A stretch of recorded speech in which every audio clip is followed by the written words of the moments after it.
Hi friends, welcome back to my garden. I'm Michelle. Thank you for joining me today.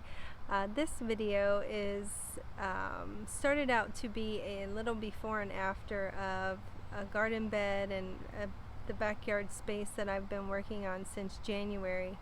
I began this project mid-January and thought, oh, it's only going to take me a couple of weeks to get the things done that I wanted to, but here we are in March, and it's been a little more than 2 weeks.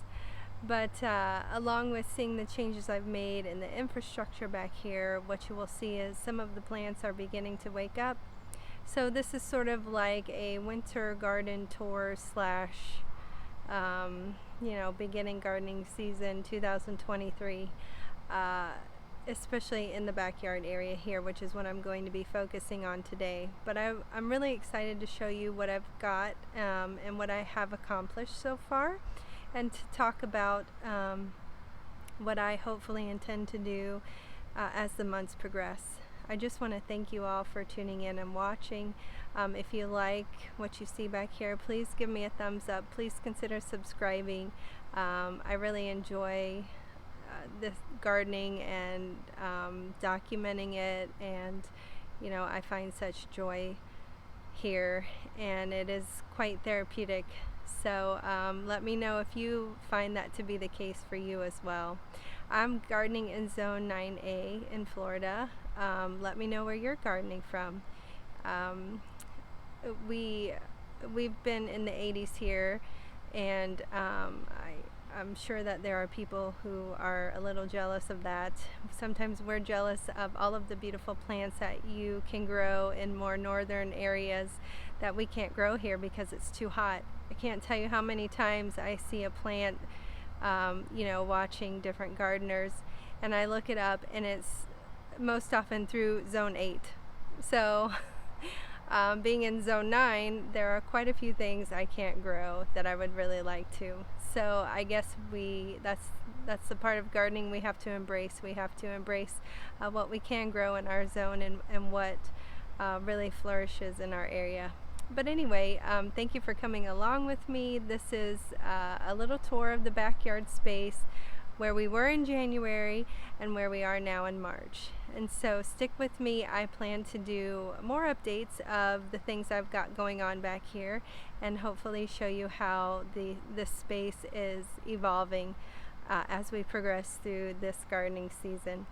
So let's see how things are looking. So I will take a brief overview of the whole yard in its entirety, starting here at this bed that butts up to the back of the house on this side.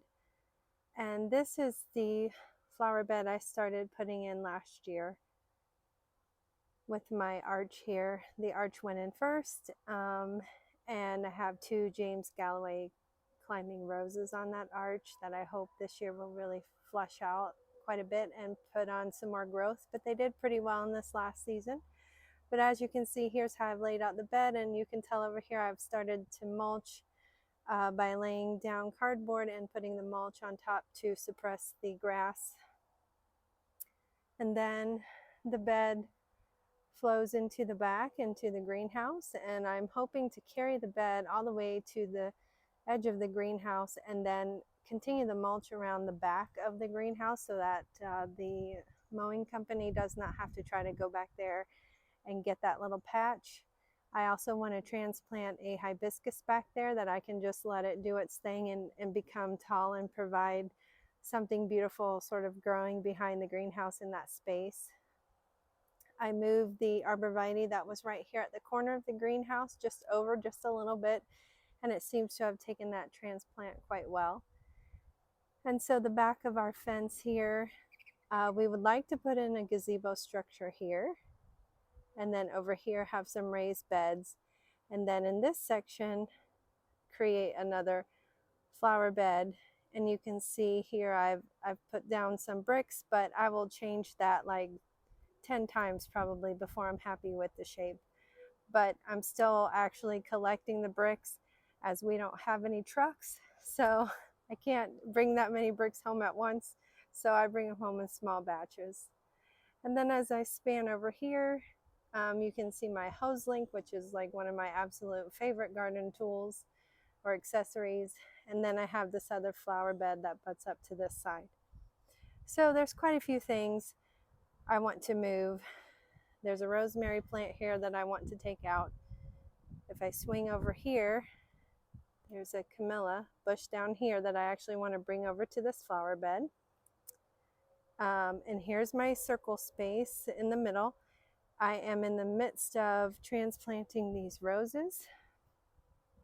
There were 4 of them. I've moved 1, and I've leveled all of these bricks. Well, at least semi-leveled them. I think they are pretty much level. They're no longer sinking down into the ground. And I would like to fill this bed up with coleus in the upcoming season, so we'll see how that goes. But I intend to move all of the roses that are in here now. Over here, I have a lemon. Yes, it's a lemon tree. This was its 2nd season. It froze back pretty much to nothing last year, flushed out all of this growth, froze back again this year when we had that winter storm that moved through and affected everybody. It had actually lost all of these leaves and started pushing new growth, and we got another freeze. So this poor guy, if he survives, it's going to be a good thing, but we'll see. But I realized that I don't really want this, the view of this lemon tree here. I feel like it would eventually end up blocking what I'm trying to see further down in the bed. So I think I want to move it over to the other side. I think where I'm going to take out that camellia, I will put it there. So those are the big transplants, and there may be a few more other things, but here's what the space looks like before, and I will show you once I get all of this accomplished what things look like. Oh, and hold on, let me show you one other thing. Here is a closer up view of the greenhouse, and I painted this terracotta pot black, and I had found this little topiary on clearance at my local Lowe's, and it was labeled as a Christmas type tree, and it was on the clearance thing. So I snatched that up because it was 50% off, and I thought that would be a cute addition to the side here. And I put my little angel statue here, and as you can see, we've got quite a bit of junk already collecting in the greenhouse. So I need to get an organizational system going, but I do have some seeds in there that I've started, and I have some that have actually sprouted. So I'm enjoying the greenhouse quite a lot. It's been a really fun addition, and it makes a nice anchor to the space. So moving forward, let's see how everything looks after all of these changes. Can't have a video without the garden spy. There she is, Miss Fiona. She's always got to be seeing what's going on out here. But here is the after of where we are at the moment. This is the bed that butts up to the house. And my iceberg roses here have flushed out quite a bit. This is a Duranta, it's called, and it is a tree, or it's supposed to be. I had cut it back once, and once it flushes some more growth, I'm going to shape it a little bit more here. I think I'm going to take out these lower areas because it will produce, see these longer stems here. All this started like what you see down here where there's no side branches. So these new points of growth will actually push out. So I may take all of those branches out anyway, but we'll see. And then I have to clean up all this growth that's coming along the stem. But as I pan over here, this was really what I had, and let me back up a little bit so you can see more of a wider shot, but this is really what I was trying to get done initially when I began this project, just getting this bed filled in, which I managed to do. And I will show a little clip up here There is all kinds of grass suppression going on in this bed. We have cardboard, we have landscaping fabric, you name it, it's down there. And it was just what I could do, whatever I could do to get the space prepped for the mulch. So here since starting, I have gotten a couple of butterfly bushes over here that I'm really excited about. I got these at my local Lowe's, so they're not proven winners or anything, but they were very pretty, so I couldn't resist. This is my hibiscus. It's a red sort of double barrel looking hibiscus that is starting to come back. And look at this darling garden statue I got at my local Hobby Lobby. Couldn't resist that either. This is one of my David Austin roses that I have transplanted over. This is Bosco Bell. So I cut it back. Well, actually I moved it first, then I cut it back and I had defoliated it, and now it has pushed all of this growth since coming over into this bed, and it's looking quite healthy so far. I also purchased 3 delphiniums and a lantana. And so the funny thing about lantana is, growing up, because these plants are native to Florida, I always considered them weeds. And I know that they are very popular in other areas of the country. Lots of gardeners have them in their garden, and every time someone would show one, I was like, oh, that's a weed, I don't want that. But this one, let me show you. I think it's called bandana lantana. Yeah. And it has multiple tones to it. And so I thought, well, let me just try it. And I'm really actually enjoying the pop of pink, as pink is my favorite color, and I think it will look nice next to these delphiniums back here. So again, because I'm going for a cottage style type of gardening, I want things that are very whimsical and colorful, so I really think the delphiniums lend themselves to that. And behind here I left some room because I would like to maybe put zinnias back there, or some cosmos that I plan to start from seed, and I know that those will get quite tall. Over here is my Rose of Sharon, and this is a proven winner's plant. My lavender chiffon, I believe it is, Rose of Sharon. It has gorgeous purple frilly blooms. Over here is my David Austin Lady of Shalott. Now this rose I got as a potted variety last year, and I think it only had 1 flush of blooms that I can recall. So I'm really hoping that I get more blooms this year. They were definitely worth the wait, a very delicate peach color with some yellow tone to them in the middle. So I'm hoping that this year will be even more successful. Over here I have a ligustrum, as well as some butterfly bushes that are from proven winners. I believe these are Ruby Chip Juniors. There are 4 in here, but I think one of them is not going to come back. These are some bearded iris that I got. And this is a type of lily. And over here, and actually, hold on one second, over here, I got these summer snowflakes. I think it's hard to see here, but I'll put a picture up. Summer snowflake bulbs. I should have planted them.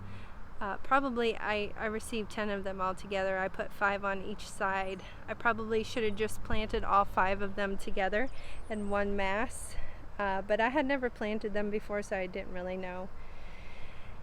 So let me actually pivot around here one second, because I want to show you what my focal point here is, and that of course is my James Galway climbing rose here by David Austin.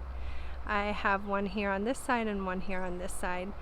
They were in pots last year because I wasn't sure if I wanted to keep the arbor And I can't remember if I talked about this in the beginning or not. So if I did, I'm sorry about that. But I did transplant them into the ground because I decided I did want to keep them here. And they have begun pushing growth. When the growth comes out, it is a red color, and it has greened up quite a bit. And I actually have my first bud over here. Let me show you. So I'm very excited for that guy to open. But perhaps over here you can kind of see the red tones to see how the leaves come out initially. Oh, and another bud. Do you see right here? And I thought I saw another one the other day, but anyhow, this guy over here should hopefully come out real soon. And there's still points of growth that could still flush out here. Several nodes. So I'm hoping that, this long cane here still continues to fill out. But we'll see. These were bare root last year, and they were about, up to here. So they did get all of that growth last year, and actually a little more, because I did cut them down just a bit when I pruned. But I'm very excited to see what kind of show we will have here. So anyway, here is how the garden bed is shaped up. And then I was not going to mulch behind the greenhouse, but then decided that I would go ahead and do that. And I think it really anchors it to the space well. Here are some more bearded iris. And this is a blue salvia. Oh, this here is my red maple, summer maple, gosh, I took the tag off, now I can't remember what it is, but it's a maple tree. And I've never grown one here before, so I'm not sure when it's supposed to leaf out. I'm hoping I have not killed the tree. I'm trying to have faith that it's going to come back, so keep your fingers crossed with me. But everything looks healthy. And because I've never grown one before, I don't exactly know what I'm looking for, but let me see. The branches are still quite pliable, and I believe that these are going to be the points of growth. So we'll see what happens. And over here I have just a few things I've started from seed. Some things germinated well for me and some things did not. But I will be doing some more. And then over here I have just 2 sweet peas that I have transferred over here to my trellis, and we'll see how they take. I did transplant a big hibiscus from out front to back here, and it is on drip, but as you can see, let me get a little closer, it has gone into shock. The leaves are quite wilty, but I'm going to give it a little bit. It's not too hot yet, so I'm hoping it will take the transplant.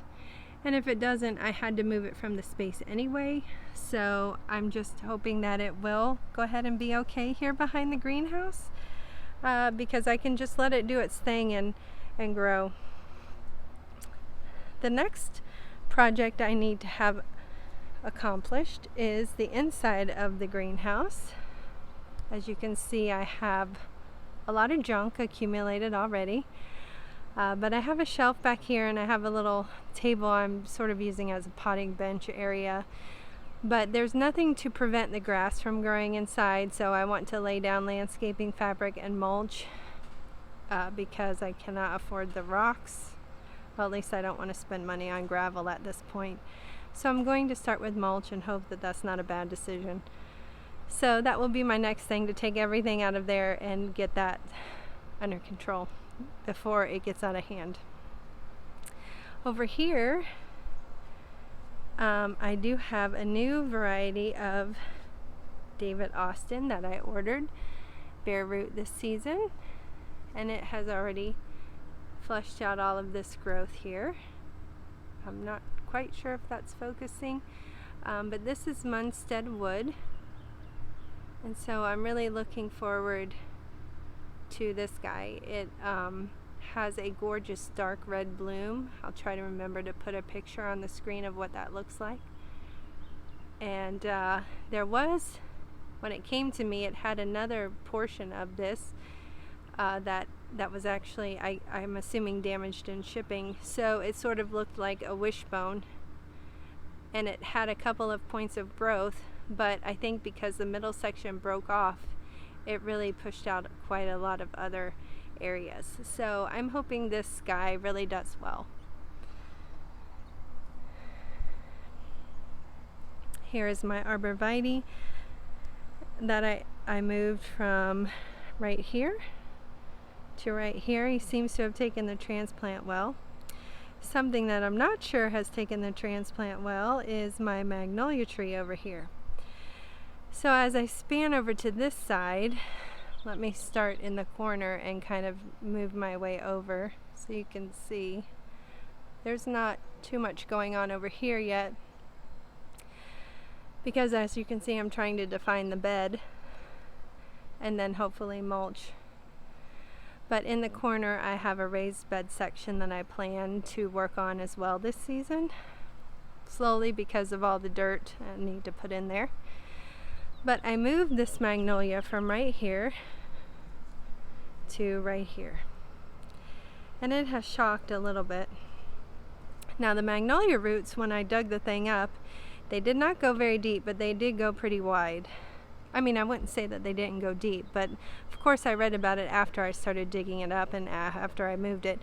But they said that the magnolia roots, they do tend to spread out more wide than they go down, or than they go deep. And I found that to be the case. Here was where the plant was, and the root, went way far out that I ended up pulling one up, and it extended quite far. So I've had a lot of leaves. Let me show you. We have spotting. I don't know if you can see. I can see in here. They're turning brown and they're spotting up. Now that happens even with my tree in the front that's very well established and has been there for quite a long time. I also have a lot of fungus on the back, or mold, or I'm not exactly even sure what it is, that was there before I transplanted the tree. So I've just been trying to water well and hoping that it will just rebound, but we'll see. So keep your fingers crossed for me. Back here I bought an acacia wood obelisk, and I have some star jasmine started on it. 2 plants, one on each side, and when I unraveled the plant, it actually had multiple I don't know what you would call them, multiple trailers, if you will. So I tried to disperse them out. My husband and I both really love jasmine, and so we're really looking forward to that, to it blooming. And so, as you can see, this bed doesn't have too much, but over here I did manage to relocate the camellia that I had in this space, and I moved over the lemon tree. Now this guy had died back after that really cold temperature we had. He pushed some growth and then that died again, and I just cut it back. I transplanted it over here and there was nothing, just sticks, and now we have all of this beautiful growth. I missed my window to spray him, I think, so I'm going to see if there's anything I can put on him to hopefully ward off pests that I may not be too late in spraying, because I'm hoping to preserve all of that growth there. Over here, this part has me very excited. My crepe myrtle is starting to push growth, And this is a lovely shade of red. I got this guy last year. I had wanted a crepe myrtle. Sorry, I'm trying to focus. Let me try down here. I had wanted a crepe myrtle for the longest time, and finally got one. So it has very deep burgundy foliage, as you can see, and pretty much like hot pink blooms. So I really love the addition of this in the garden. To me, it's sort of a southern trademark, if you will. You gotta have a crepe myrtle if you're in the south. So I'm really looking forward to seeing how this guy does this season. And then over here was a rose I wanted to give up on, but my husband would not let me. It is a floribunda. And I know it's kind of hard to see because of the dirt, but I struggle with black spot on this guy so bad. He is a profuse grower, but I cannot keep the black spot off of it. So I chopped it all off because at this point I'm not, it's not really a loss for me no matter what I do to the plant. So I cut it back really hard. And so far, I only have a few points of growth in the middle. I'm hoping that these outer areas will push some stuff, but we'll see. So, finally, we have this other bed over here against this side of the house. And here is the camellia that I had moved. This is my limelight hydrangea, and so far it's not broken dormancy. Here are my beautiful weeds, and I don't know if you can hear in the background. I apologize, my air handler is on because again, we are in Florida and it's 80 degrees even at 6 o'clock. So this is my limelight. I keep checking him every day to see if I see any buds, but not yet. Here's my camellia. Here is a bougainvillea that I cut back. I had a structure for it to climb, but I actually removed that. I just kind of want to let it do its thing, and I will sort of shape it a little bit and try to keep it in check. This plant here is called a tibucina, and he has quite a bit of frost damage. I had cut him back once and was looking to see how he would flush out, and it looks like this branch is pretty much gone. So I'm going to actually prune again to sort of shape him up a little more. But as you can see, we are getting all kinds of new growth over here. So he will be fine. And he put on quite a lot of growth last year. He was relatively small and got relatively large. So with beautiful deep purple blossoms. So anyway, I'm sorry, one more plant. I had gotten this guy over winter time in the grocery store. So I planted him up out here and want to see how he will grow. It is some kind of citrus. Well, not citrus, I'm sorry.